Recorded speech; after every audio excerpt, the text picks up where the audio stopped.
जय माता दी दोस्तों। बसंत पंचमी के दिन सरस्वती पूजा क्यों मनाया जाता है, इसका एक बहुत ही बड़ा रहस्य है। बसंत पंचमी के दिन माता सरस्वती की धूमधाम से पूजा होती है। आज के ही दिन यानी बसंत पंचमी के दिन माता सरस्वती का प्राकट्य हुआ था जब वो इस धरती पर आई थी।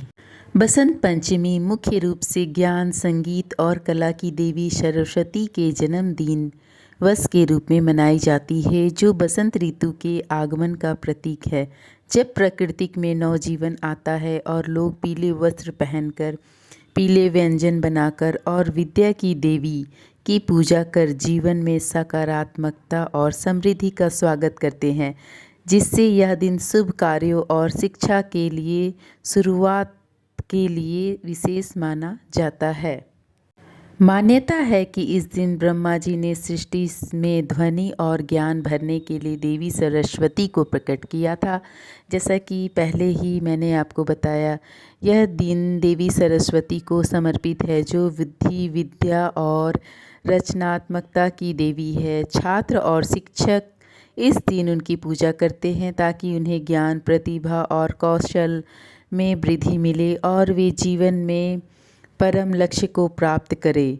यह त्यौहार शीत ऋतु के अंत और बसंत ऋतु के स्वागत का प्रतीक है। प्रकृति में फूलों के खिलने, चटक रंगों और नई ऊर्जा का संचार होता है, जिसे पीले रंग से दर्शाया जाता है। यह दिन शुभ कार्यों, विवाह और नए काम शुरू करने के लिए अत्यंत उत्तम माना जाता है, इसलिए इसे अबुझ मुहूर्त भी कहते हैं।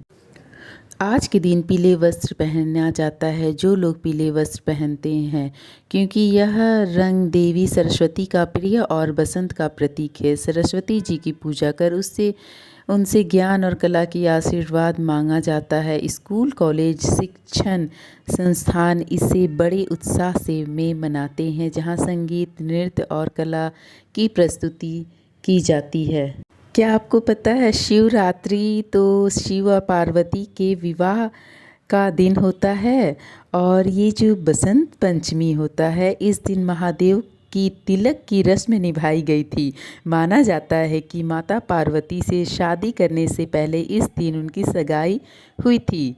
माघ मास की पंचमी तिथि के दिन ही देवताओं द्वारा महादेव का तिलक किया गया था। इसके बाद महाशिवरात्रि के दिन भगवान शिव और पार्वती माँ का विवाह हुआ था। यह बहुत ही रोचक बातें हैं। क्या आपको पता है अयोध्या के राम मंदिर में सजावट जो की गई है, उसमें एक बहुत बड़ी सी वीणा लगाई गई है।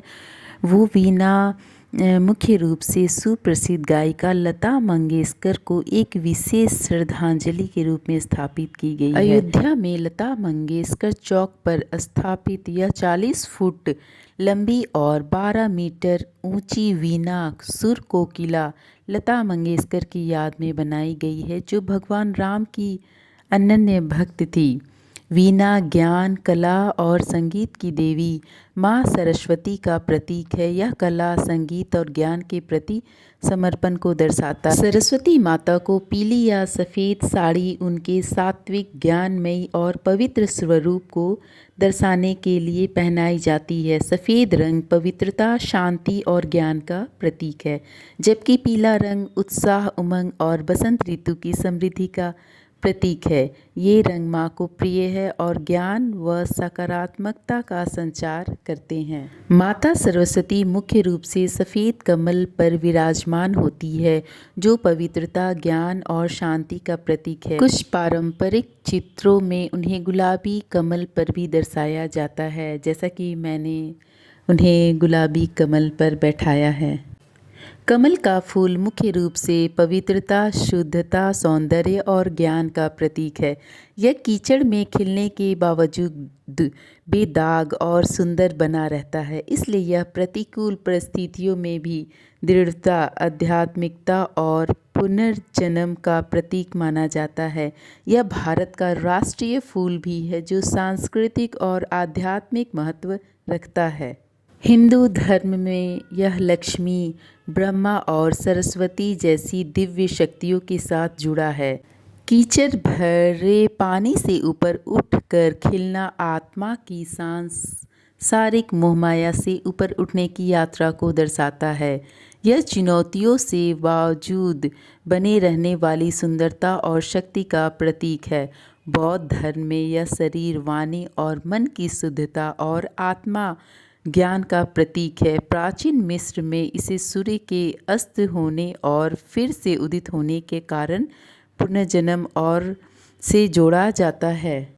यह फूल ज्ञान, शांति, भक्ति का प्रतीक होने के कारण मंदिरों और पूजा में विशेष रूप से उपयोग में किया जाता है।